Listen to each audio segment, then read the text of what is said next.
Scottish or Irish? Which whisky makes the best cocktails? If you've ever had trouble making up your mind, then have I got the drink for you?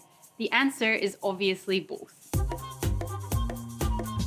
In case we didn't have enough to thank Harry McElhone for, after all, many classic cocktails such as the Sidecar and the Artist Special gained notoriety at his bar, and his 1922 book Harry's ABC of Mixing Cocktails is still very much on the required reading list for aspiring mixologists.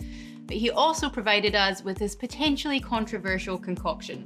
Blending whiskey bases is pretty uncommon in cocktology, but rules are made to be broken, and after all, we now understand that blending rums can create a really unique and interesting cocktail base, so why shouldn't combining Scotch and Irish whiskies do the same? The last year or so has been a great ride for us. So many new subscribers have joined the channel, so thanks to all of you. On the suggestion of a few of our early and very dedicated supporters, we started a Patreon, and we're so glad that we did. Almost 100 people have signed up now, and their support means that we're able to put out more content for everyone. So thank you to Mark, Shelley, Randy, Daniel, Christopher, Austin, Nicholas, Young, Mario, and Neil for his previous support. If you'd like to join them, there is a link in the description.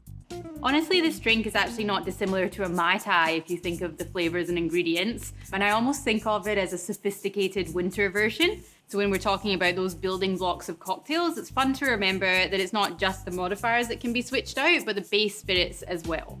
Unfortunately, McElhone didn't introduce us to the eponymous Cameron, but I've always felt an affinity for this cocktail being a Scot of Irish heritage, so let's see what his kick is all about. As we've discussed, both Scottish and Irish whiskey have a massive range of flavours, but I think it's fair that we'd be looking for them to be represented in their most sort of widely accepted forms as they would have been in the 1920s. So I like to use a faintly peaty blended Scotch like Johnnie Walker Black Label, and then a really kind of light and bright, slightly sweet triple distilled Irish blend like Bushmills Blackbush. Splitting the spirit base isn't the only thing that this drink has in common with tiki drinks. Orgeat is often used with rum to great tropical effect, but here the nuttiness works really well to kind of pin the whiskies together.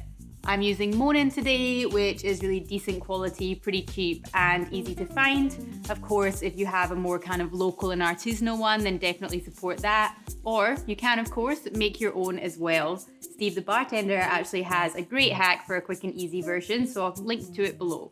As with all simple drinks, the balance is key here, and the sweetness of your orgeat will definitely have an effect. Some recipes do call for equal parts lemon and orgeat, but I prefer to cut it back a little bit to begin with, so do more lemon than orgeat, and then you can just add a little bit more to suit your tastes.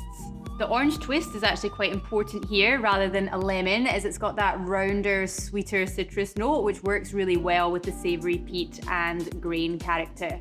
First of all, we're gonna have to squeeze some lemon juice. And then, as always, we're gonna prepare our garnish first. So just cut around the orange. It's up to you, it doesn't need to be particularly long. You can definitely just take a little stripe down the side if you're making a few, but may as well do a fancy one. So we're gonna go 20 mils of lemon juice, 15 mils of orgeat, 30 mils of Johnnie Walker Black Label, 30 mils of Bushmills Blackbush. Then we're gonna fill the shaker tin with as much ice as you can fit in there. Pop your tins together. Make sure it's got a nice straight line down here, and shake as hard as you can.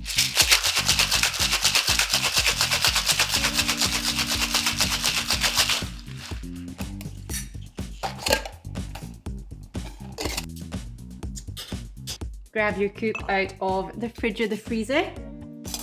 Definitely one that you want nice and frosty and refreshing.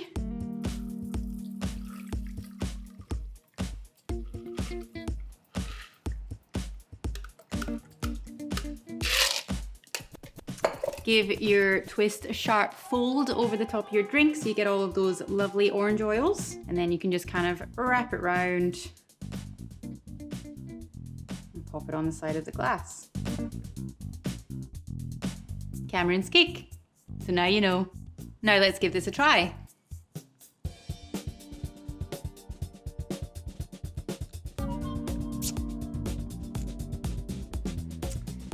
It's really yummy. I mean, obviously, if you like your whiskey sours, sort of anything in that sort of fresher, more lemony sort of realm anyway, it's definitely going to be for you. But the orgeat does just give an extra little dimension of flavour with that lovely nuttiness.